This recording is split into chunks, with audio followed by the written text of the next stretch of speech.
시청자 여러분 안녕하십니까? 국정의 바른 소리를 전합니다. 10월 17일 목요일 KTV 대한뉴스 시작합니다.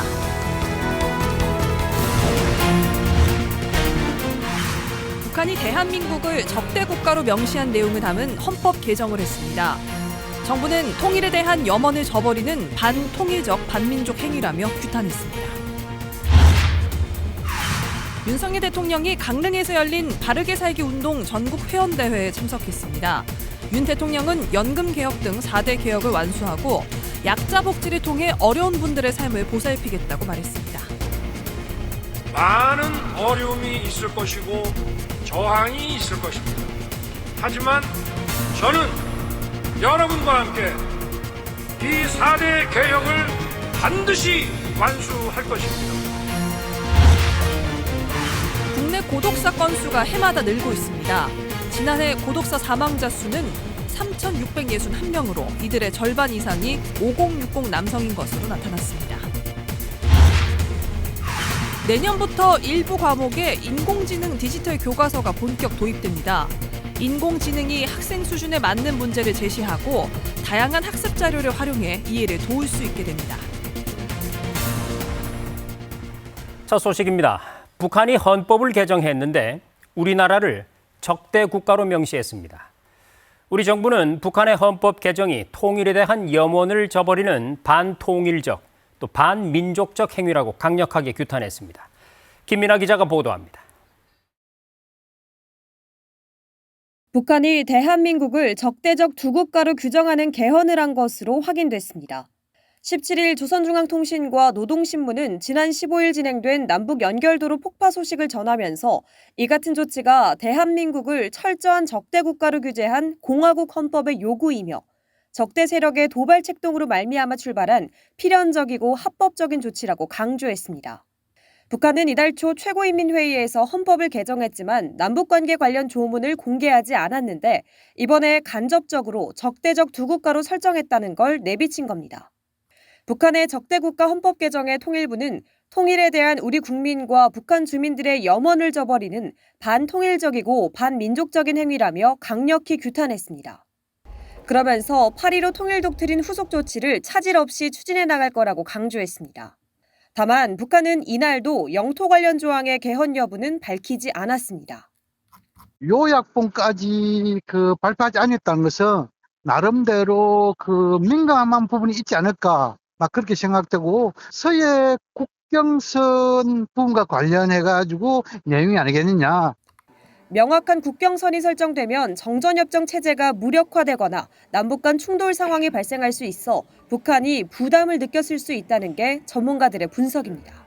한편 군 당국은 북한이 폭파한 경의선과 동해선 일부 구간에 요새화 작업이 진행 중인 것으로 파악했습니다. 접적 지역에 불모지 도로 건설하는 작업을 계속하고 있고요. 엊그저께 폭파한 이후에는 그 폭파한 지역에 도로 토사물들을 제거하는 작업들을 하고 있고 추가 작업하는 정황들이 식별되고 있습니다. 합참은 북한군이 전방지역 요새화 과정에서 군사분계선을 넘을 경우 매뉴얼에 따라 경고방송, 경고사격 등으로 대응하겠다고 밝혔습니다. KTV 김민아입니다. 정부가 첨단 기술의 불법적인 탈취를 막기 위해 특허 빅데이터를 활용해 기술 유출 방지에 나섭니다. 또 윤석열 대통령의 순방 성과가 실질적인 민생 변화로 이어지도록 후속 조치를 빠르게 추진하기로 했는데요. 대외경제장관회의 소식을 신국진 기자가 보도합니다. 최상목 경제부총리는 대외경제장관회의를 주재하고 대외 불확실성이 지속되는 상황에서 세계 국채지수에 편입되는 등 우리 경제 위상이 높아지는 성과가 있었다고 평가했습니다. 정부는 적극적인 세일즈 외교를 통해 글로벌 운동장을 확장했고 공급망 재편 과정에 적극적으로 참여했다고 설명했습니다. 하지만 미 대선이 20일 앞으로 다가왔고 중동 지역 분쟁이 확대될 가능성이 있는 상황에서 대외 여건 변화를 신중히 살펴볼 필요가 있다고 덧붙였습니다. 대외 동향을 주시하는 한편 혹시라도 경제 심리의 쏠림이나 위축이 발생되지 않도록 대외 정책의 무게중심을 굳건하게 유지하겠습니다. 회의에서는 글로벌 산업 경쟁력 강화를 위한 기술 유출 대응 방안을 논의했습니다. 정부는 우선 특허 빅데이터를 활용해 기술 유출 방지 체계를 구축합니다. 중소기업 등 기술 보호에 취약한 계층이 기술 유출에 적극 대응할 수 있도록 기술보호 지원 컨설팅 프로그램을 신설하고 고도화되는 기술 유출 수법과 관련해 처벌 규정을 강화합니다. 또한 영업비밀 유출과 부정경쟁 행위에 대한 처벌도 강화하고 신고 포상금 제도도 도입하기로 했습니다. 체코와 필리핀, 싱가포르 순방 성과가 투자, 수출, 일자리 등 실질적인 민생 변화로 이어질 수 있도록 후속 조치도 신속하게 추진합니다. 정부는 체코 원전 건설이 최종 계약에 이를 수 있도록 총력을 다하고 이번에 체결된 56건의 MOU가 수출과 수주로 이어지도록 지원에 나섭니다. 이외에도 한 필리핀 FTA 비준을 조속히 추진해 공급망 교란에 대응하는 안전판을 강화할 계획입니다. KTV 신국진입니다. 윤석열 대통령이 강릉에서 열린 바르게 살기 운동 전국 회원대회에 참석해 4대 개혁에 대한 완수 의지를 밝혔습니다. 윤 대통령은 아울러 약자 복지를 강력히 추진해 어려운 분들의 삶을 보살피겠다고 강조했습니다. 이혜진 기자가 전해드립니다. 올해 출범 35주년을 맞은 바르게 살기 운동은 진실과 질서, 화합의 3대 정신을 실천하는 국민운동 단체입니다. 2년 연속 바르게 살기 운동 전국 회원 대회에 참석한 윤 대통령은 연금 개혁 등 4대 개혁을 멈추지 않고 계속 추진하겠다는 의지를 밝혔습니다. 대한민국과 우리의 미래 세대를 위해 개혁의 발걸음을 멈추지 않겠습니다. 윤 대통령은 이어 4대 개혁은 국가의 지속 가능한 발전을 위해 지금 당장 해야 하는 절체절명의 과제이지만 많은 어려움이 있고 저항이 있을 것이라며 개혁 완수에 힘을 보태달라고 말했습니다. 약자 복지 강화도 재차 강조했습니다.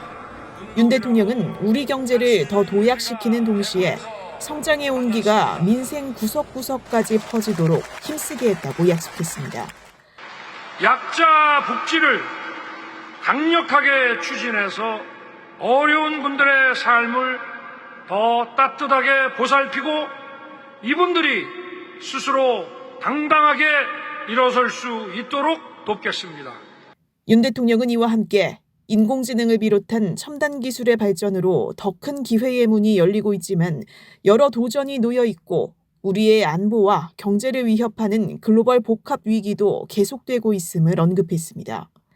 이런 가운데 끊임없이 생산되는 가짜뉴스들이 자유민주주의를 위협하고 있음을 강조하며 진실의 힘으로 우리 사회를 교란시키는 거짓 선동과 가짜뉴스를 물리쳐야 한다고 말했습니다. 윤 대통령은 끝으로 모든 사람의 자유를 서로 존중하기 위해 올바른 질서를 세우고 법치를 확립하는 일에 힘을 모아야 하며 이것이 우리 사회가 진정한 화합과 통합으로 나아가는 길이 될 것이라고 역설했습니다. KTV 이혜진입니다. 수상자께서는 자리로 돌아가 주시기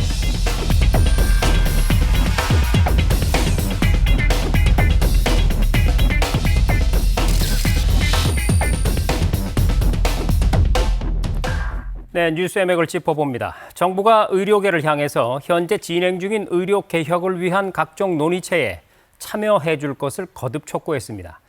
지난주에 열렸던 의료 개혁 토론회처럼 별도의 형식으로 논의하는 것도 가능하다 이렇게 밝혔는데요. 뉴스룸의 취재 기자가 나와 있습니다. 자, 정일임 기자, 먼저 중대본 회의가 열렸죠. 구체적인 내용부터 한번 정리해 볼까요? 네, 정부가 의료계를 향해 거듭 대화 참여를 촉구했습니다. 조규홍 보건복지부 장관은 중대본 회의에서 지난 10일 열린 정부와 서울의대 비대위 간 의료개혁 토론회를 언급하면서 대화를 일단 시작했다는 데 의미를 부여했습니다. 이러한 노력들이 계속 이어져 의료계와 대화의 물꼬를 틀 수 있게 되길 바란다고 언급했는데요. 지난주 열린 토론회처럼 별도의 형식을 제안해주면 언제라도 대화에 임하겠다면서 의료계가 거부한 여야의정 협의체와 의료개혁 특위 참여를 촉구했습니다. 특히 18일까지 전문가 위원 추천을 받고 있는 인력수급 추계위원회의 위원 추천을 다시 한번 요청했는데요. 전문가 추천권의 과반수를 의사단체에 줄 것이고 논의 과정에서도 직종의 특수성과 이해 당사자 의견을 충분히 고려할 수 있도록 했다고 강조했습니다. 조 장관 발언 들어보겠습니다.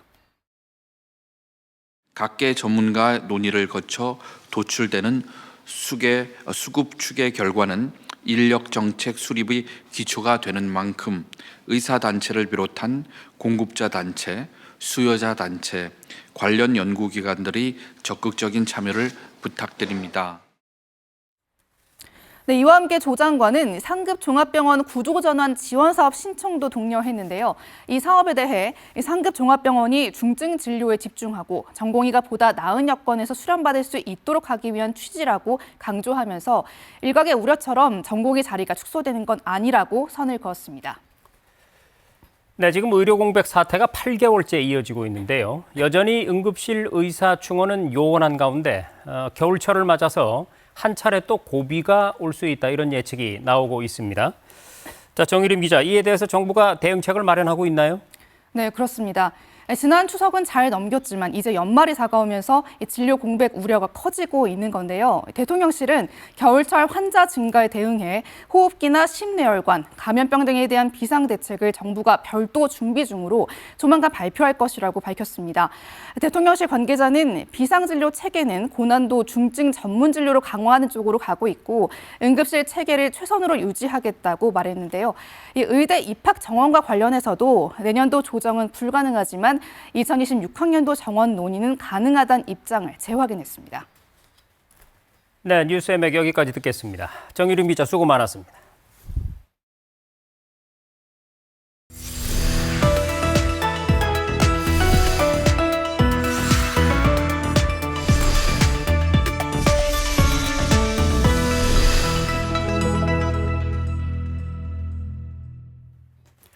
대통령실에 따르면 지난 2월 의료개혁 정책 발표 이후에 윤석열 대통령이 의료기관을 직접 방문한 건 서울과 경기, 충남, 제주 등 모두 12번인 걸로 나타났는데요.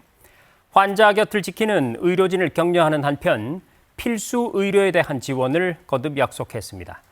최영은 기자가 정리했습니다. 저와 정부는 오직 국민과 나라의 미래만 바라보며 흔들림 없이 의료 개혁을 추진하겠습니다.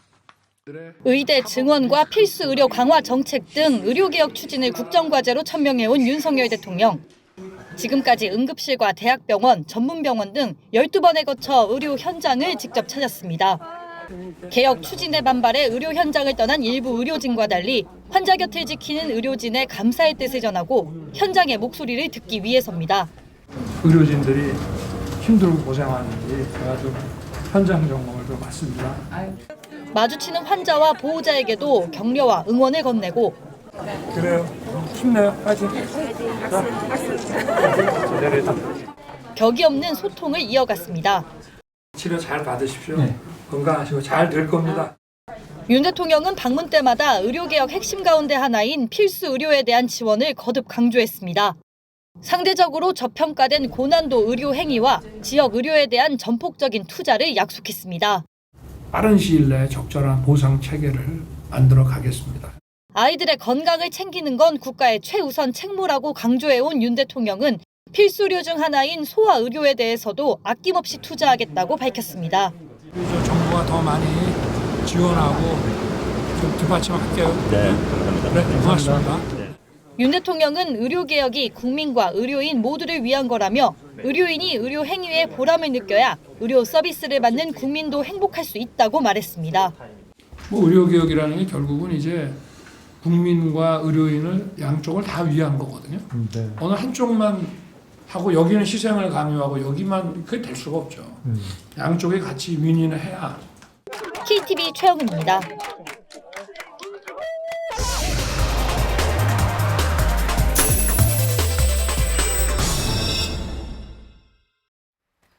국내 고독사 건수가 해마다 늘고 있습니다. 지난해 고독사로 사망한 사람의 수가 3,600명을 넘어섰는데요. 특히 이들의 절반 이상이 5, 60대 남성인 것으로 나타났습니다. 보도에 김유리 기자입니다. 대전 중구청 복지정책과 고독사가 우려되는 대상에게 전화를 걸어 안부를 확인합니다. 대상자님께서 3일 동안 소발신 이력이 없으셔가지고 고독사 위험이 높은 1인 가구 200여 명을 대상으로 시행 중인 똑똑 안부 확인 서비스입니다. 대상자 휴대전화의 수발신 이력을 분석, 사흘간 수발신 이력이 없을 경우 담당 직원에게 위기 상황을 알려 신속한 방문 확인을 취합니다.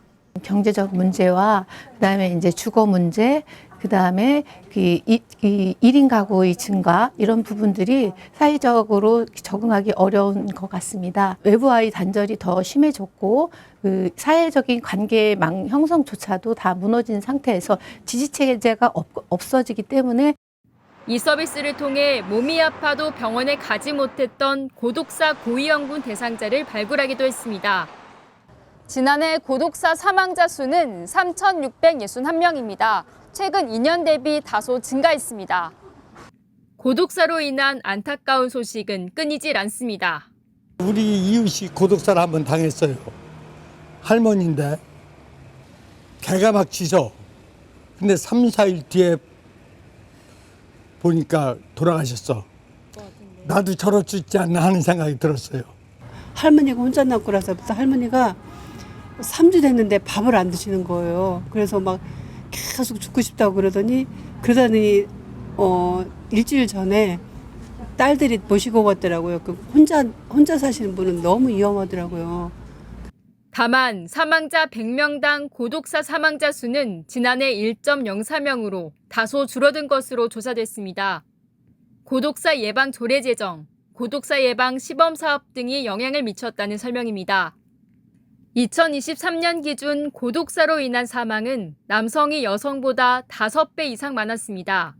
연령대별로는 60대가 가장 많았고 50대, 40대가 뒤를 이었습니다. 그 가운데 50, 60대 남성이 53.9%로 고독사 위험에 가장 취약했습니다. 고독사 사망자 중 자살 사망이 차지하는 비중은 14.1%였으며 20대가 70%로 가장 높았습니다. 다양한 사람들과 어울릴 수 있는 지역사회의 공간들도 필요하겠고 중장년이라든가 청년들이라든가 건강이 허락하는 한 할 수 있는 여러 가지 일거리를 마련하는 것. 정부는 고독사 실태조사 결과를 바탕으로 고독사 예방 정책을 발굴하고 적극 추진할 방침입니다. KTV 김유리입니다. 우리나라뿐 아니라 세계 각 나라도 1인 가구 증가와 인구 고령화 등으로 인한 고독사 문제로 고심하고 있습니다. 개인의 외로움을 국가 차원에서 관리하려는 움직임이 활발하게 나타나고 있는 이유인데요. 계속해서 김경호 기자가 보도합니다. 고독사라는 개념은 1990년대 일본에서 나홀로 사망이 급증하면서 처음 등장했습니다. 고독사의 일본어 발음인 코도쿠시가 영어권 국가에서 번역 없이 통용되는 이유인데요. 일본 언론의 보도에 따르면 올해 일본의 고독사 사망자 수는 6만 8천 명에 달할 전망입니다. 한국의 20배에 달하는 수치인데 그렇다고 우리도 안심할 상황은 못 됩니다.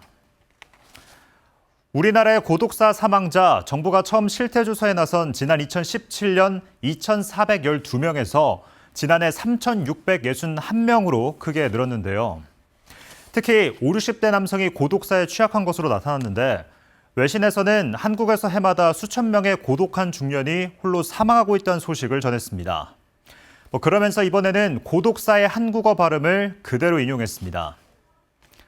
비단 일본과 우리나라뿐만 아니라 1인 가구 증가와 인구 고령화의 영향으로 고독사는 전 세계적으로 나타나고 있습니다. 고독사를 국가 차원에서 관리하려는 움직임이 전 세계적으로 일어나는 이유인데요. 일본의 경우 죽음을 함께 준비하는 무덤 친구 하카모토라는 프로그램을 운영하고 미국은 지역의 은퇴 공동체를 만들어서 은퇴자끼리 서로 외로움을 덜게끔 돕고 있습니다. 영국은 아예 세계 최초로 외로움 담당 장관직을 신설해서 외로움을 국가 정책 의제로 다루고 있습니다. 세 나라 고독사 예방 정책의 공통점, 바로 죽음이 아닌 고독에 초점을 둔 겁니다. 단순히 생사 여부를 확인하는 데 그치지 않고 고독사의 근본 원인인 외로움을 해소하는 데 집중한 거죠. 우리 정부도 올해 고독사 예방 기본 계획을 발표하면서 지역 공동체 공간 조성과 사회 관계망 형성을 주요 대안으로 제시했는데요. 고독사 사망자를 20% 줄이겠다는 정부 목표를 달성할 수 있을지 관심이 모이고 있습니다. 지금까지 고독사의 유래와 현황, 각국의 예방 정책까지 짚어봤습니다. 내년부터 일부 과목에 한해 인공지능 디지털 교과서가 본격 도입됩니다. 인공지능이 학생의 수준에 맞는 문제를 제시하고 다양한 학습 자료를 활용해 이해를 돕게 되는데요. 박지선 기자가 미리 체험해봤습니다. 토론 주제가 제시되자 학생들이 제각각 의견을 적어냅니다. 인공지능은 실시간으로 학생들 의견을 추리고 분석에 나섭니다. 이렇게 태블릿 PC로 QR코드를 인식하면 토론 주제에 맞춰 학생들의 의견을 한눈에 알아볼 수 있습니다. 문제의 해답을 얻기 위해 교실 밖에 숨겨진 QR코드를 찾아내고 친구들과도 의견을 주고받습니다. 친구들하고 소통하면서 의견을 나눌 수 있으니까 수업이 더 재밌었어요. 친구들이랑 더 많은 얘기를 할 수 있고 같이 협력해서 같이 잘 풀 수 있었어요. 내년부터 인공지능 디지털 교과서의 본격 도입을 앞두고 일부 선도학교에선 시범 운영이 한창입니다. 수학 문제를 풀면 인공지능이 학습 수준을 파악하고 이에 맞는 학습지를 생성해 제시합니다. 학생들이 해당 수업을 얼마나 이해하고 있는지 분석하고 학생 수준에 따라 맞춤 학습이 가능한 겁니다. 인공지능 덕에 학생 역량이 실시간 분석되니 교사들은 이를 활용해 자세한 피드백을 전할 수 있게 됐다고 말합니다. 아이들에 맞는 문제를 제공하고 또한 저희들이 바로바로 또 피드백을 하면 아이들 학습 능력 향상에 많은 도움을 받을 수 있을 것 같습니다. 새로운 수업 방식에 우려를 표했던 학부모들은 직접 수업에 참관하며 한시름 내려놓은 모습입니다. 시각적으로 필요하진 않을까 좀 걱정되는 면이 있었는데요. 오히려 아이들이 적극적으로 수업에 참여할 수 있고 자기주도 학습도 가능해지는 것 같아서 AI 디지털 교과서는 내년 3월부터 초등학교 3학년과 4학년, 중학교 1학년, 고등학교 1학년에 우선 도입될 예정입니다. 영어와 수학 등 일부 과목을 시작으로 2028년까지 예체능을 제외한 모든 과목에서 활용될 전망입니다. 이에 따라 교과서에 대한 검정 심사가 현재 진행 중이며 11월 말 검정 결과가 발표될 예정입니다. 교육부는 시도교육청과 협력해 일선 학교의 디지털 기기 보급 현황과 학교 무선망 점검을 강화하고 교사들의 디지털 역량 확대를 위한 연수에도 힘쓴다는 방침입니다. KTV 박지선입니다.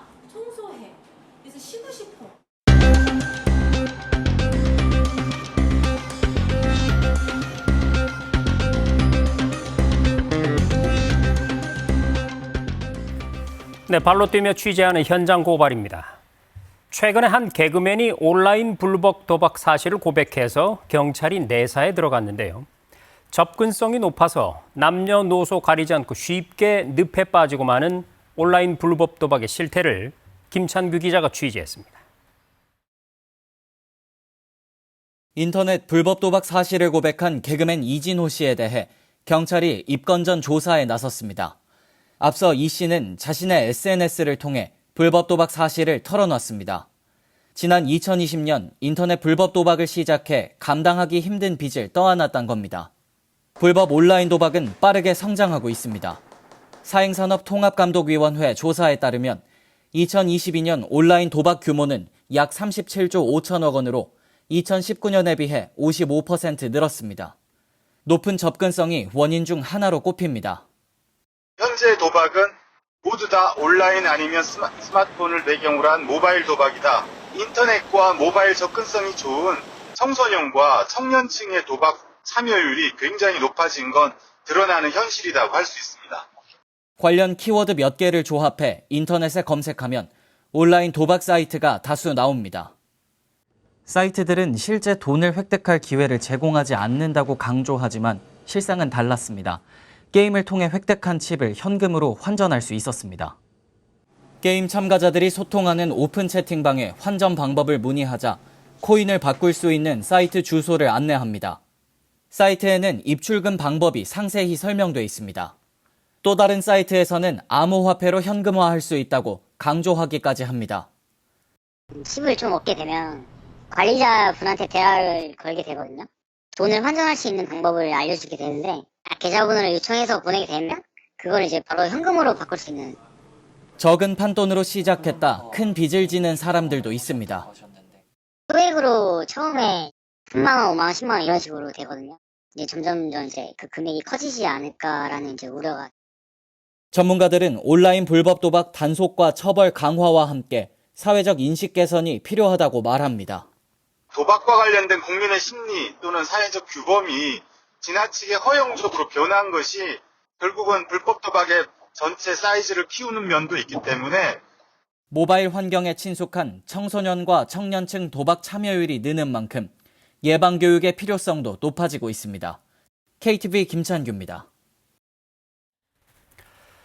국내 출생아 10명 중 1명은 이른둥이, 즉 미숙아입니다. 정부가 이른둥이 가족들이 겪는 육아의 어려움과 지원 방향을 허심탄회하게 논의하는 자리를 마련했는데요.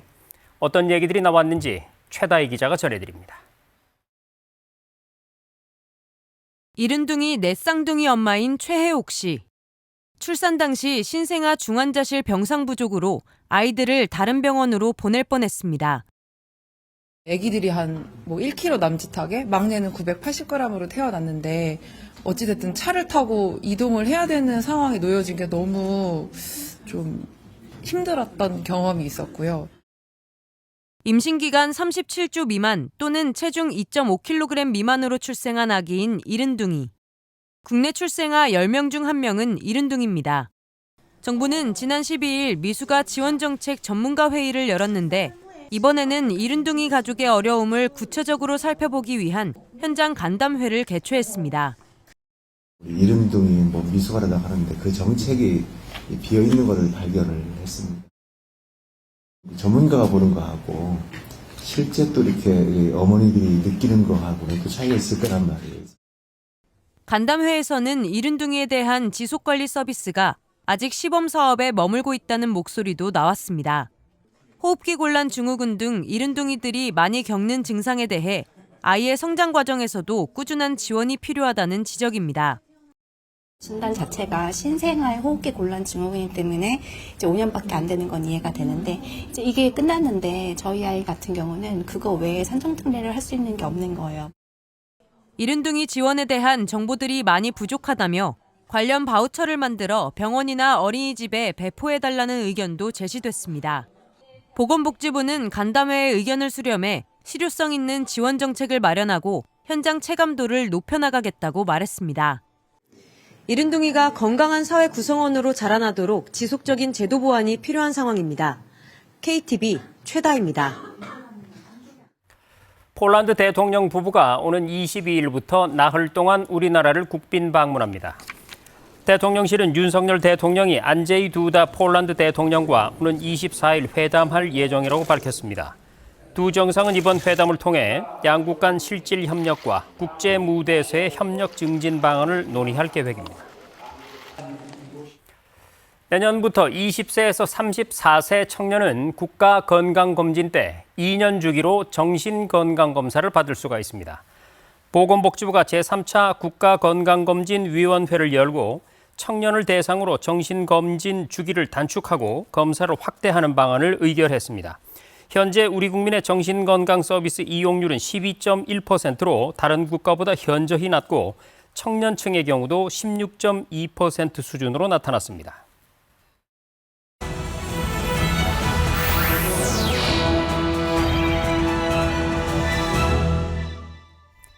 국장을 더 촘촘히 살펴봅니다. 보도자료 브리핑입니다. 최근 항공업계가 난기류로 골머리를 앓고 있는데요. 해외에서 심장마비로 사망자가 나오는가 하면 국내에서도 기내에서 뜨거운 커피나 라면을 주지 않는 추세죠. 국토교통부가 인천국제공항, 김포공항에서 난기류 사고를 예방하기 위한 좌석벨트 착용 캠페인을 실시합니다. 우선 조종사들이 직접 공항 이용객에게 좌석벨트 착용의 중요성을 일러스트로 표현한 홍보 엽서를 배부하고요. 국토부 인스타그램을 팔로우한 뒤 관련 영상을 해시태그와 함께 올리는 벨트 트랙 이벤트 참여 방법도 안내합니다. 난기류로 인한 부상을 방지하기 위해서는 비행 중에 항상 좌석 벨트를 착용해야 한다는 점 꼭 기억하시기 바랍니다. 대한민국을 지키는 청년들을 위해 병무청이 공식 유튜브에 응원 영상을 게재했습니다. 올해로 5번째를 맞이한 청춘예찬 병역이행 응원 영상은 병역이행에 대한 자긍심을 고취시키고 병역이 자랑스러운 사회 분위기를 확산시키기 위해 기획됐는데요. 특히 가수나 배우, 연예인 출신 병사 등이 재능 기부 형태로 자발적으로 참여해 그 의미를 더했습니다. 이번 응원 영상은 현재 복무하고 있는 병역 의무자들에게 듣고 싶은 말과 듣기 싫은 말을 물은 설문조사 결과를 바탕으로 하고 있는데요. 병역을 이행하고 있는 청년들에게 고마움을 전달하는 격려 메시지로 구성되어 있습니다. 병무청은 약 한 달 동안 다양한 참여자의 응원 영상을 올리고 댓글 이벤트를 진행해 국민과 적극적으로 소통할 예정이라고 밝혔습니다. 서울 풍납토성 서성벽 발굴조사에서 백제인의 놀라운 축조와 토목 기술이 확인됐습니다. 한강변 강 안쪽 대지에 지어진 풍납토성은 입지는 좋지만 홍수 위험이 큰 배후 습지를 극복해야 한다는 어려움이 있었는데요. 이번 조사에서 백제인들이 한강변의 자연 제방을 이용해 피해를 최소화했다는 사실이 밝혀졌습니다. 또 오늘날 대형 빌딩 등에서 뼈대로 쓰는 H빔 성격의 보강 구조물로 2.5m 이상의 장목줄을 사용한 사실도 드러났습니다. 백제인들은 이 과정에서 다양한 의뢰 행위도 했는데요. 서성벽의 기반층에서 의뢰에서 사용했던 여러 종류의 지진구가 서문지에는 동물 유체를 공헌물로 매납한 흔적이 나왔습니다. 1600년 전 백제인들이 보여준 뛰어난 토목 기술이 궁금한 분들은 17일과 18일 국가유산청의 현장 설명회 결과를 참고하시기 바랍니다. 지난해 A재단의 정규직 신입사원으로 합격한 고졸자 B씨. 다른 지원자들과 같은 채용 과정을 거쳤음에도 대졸자보다 낮은 직급을 받아 임금과 승진에서 불리한 대우를 받았다며 인권위에 진정을 제기했는데요. 인권위가 같은 채용 절차로 입사한 직원의 직급을 학력에 따라 다르게 부여하는 건 차별이라고 판단했습니다. 재단 측은 낮은 직급을 부여하는 고졸자에겐 고졸 적합 직무를 담당하도록 했고 4년을 근속하면 자동 승진시켜 이후 대졸자와는 어떠한 차별도 없다고 설명했는데요. 하지만 인권위는 재단이 학력에 따른 직급 부여와 임금 차이를 설명하지 않았고 업무도 완벽히 구분되어 있지 않았다며 최종 학력만을 이유로 불리하게 처우하지 말라고 권고했습니다. 또 고졸자 채용을 위해 공정한 채용 제도를 마련해 시행하라고 덧붙였습니다. 지금까지 보도자료 브리핑이었습니다.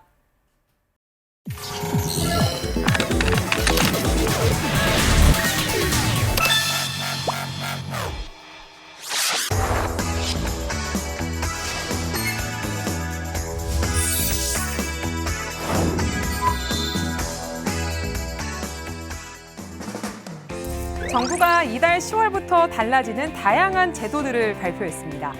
실생활과 밀접한 부분은 어떤 것들이 변했을까요? 먼저 오는 25일부터 상습 음주운전자는 특정 장치를 설치한 경우에만 운전이 가능해집니다. 최근 5년간 발생한 음주운전 교통사고는 총 7만 5,950건. 이 가운데 과거 음주운전 적발 이력이 있는 이른바 음주 전력자에 의한 사고는 전체의 43.3%인 3만 2,877건으로 나타났습니다. 실제 최근 3년간 음주운전 재범자 비율을 살펴보면 40% 이상으로 유지되고 있는 것으로 나타났는데요. 이렇게 음주운전 재범자 비율이 줄지 않자 정부가 오는 10월 25일부터 재범자에 대해 조건부로 운전면허를 발급하기로 했습니다. 최근 5년 안에 음주운전으로 2번 이상 적발된 사람이 대상이고요. 2년의 결격 기간이 종료된 후 2년 동안은 음주운전 방지 장치를 차에 설치해야만 운전할 수 있습니다.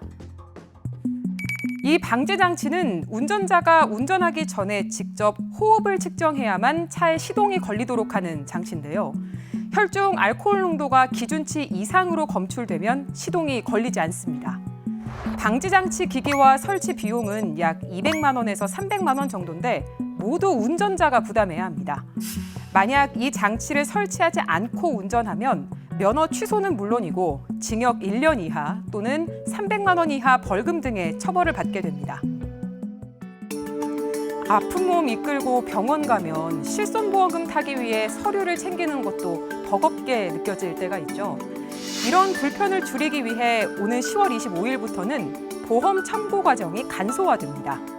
실손보험 가입자의 요청이 있으면 병원이 보험금 지급에 필요한 서류를 보험회사에 전송하는 방식으로 보험금 청구 방식이 바뀌는 건데요.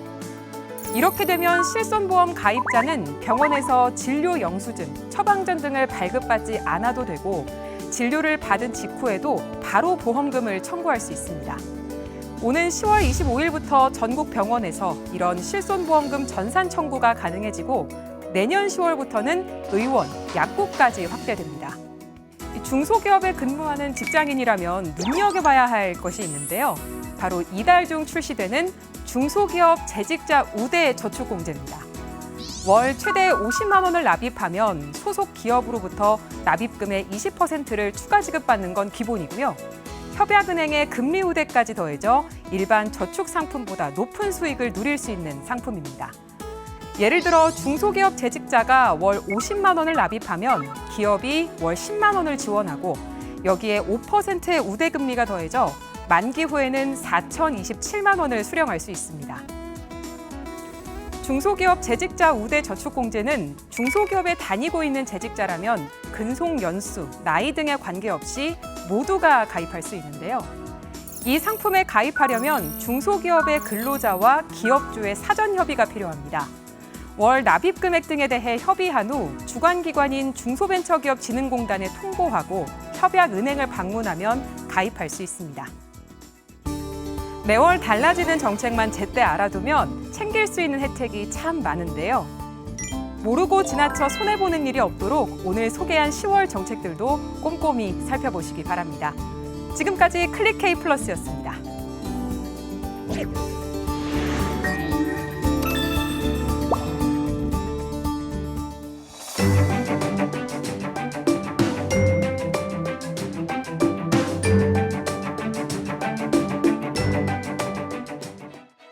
안녕하세요. K웨더 라이프스타일 리보 박유라입니다.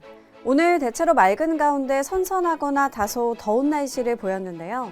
일교차만 유의하면 활동하기 좋은 하루였습니다. 하지만 내일은 전국에 가을비가 내립니다.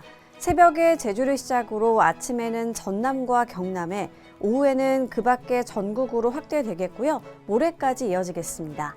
양은 영동과 남해안, 경상도 해안 많은 곳에 최고 120mm 이상, 중서부와 영서는 최고 80mm 이상, 전라와 경상, 제주 지역도 최고 60mm 이상의 비가 예상됩니다. 제법 많은 양의 비가 예상돼 안전사고에 주의를 기울이셔야겠습니다.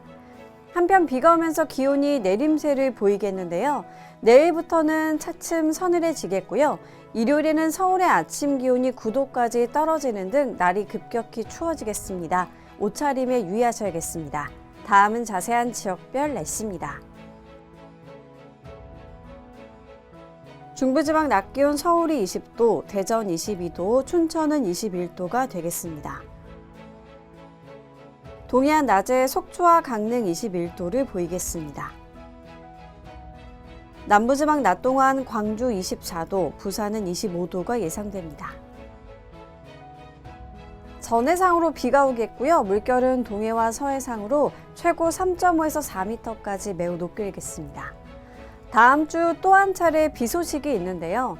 월요일에는 전남과 경남, 제주에 비가 시작돼 화요일에는 전국으로 확대되겠습니다. 날씨였습니다. KTV 대한뉴스 오늘 저희가 준비한 소식은 여기까지입니다. 시청해주신 여러분 고맙습니다.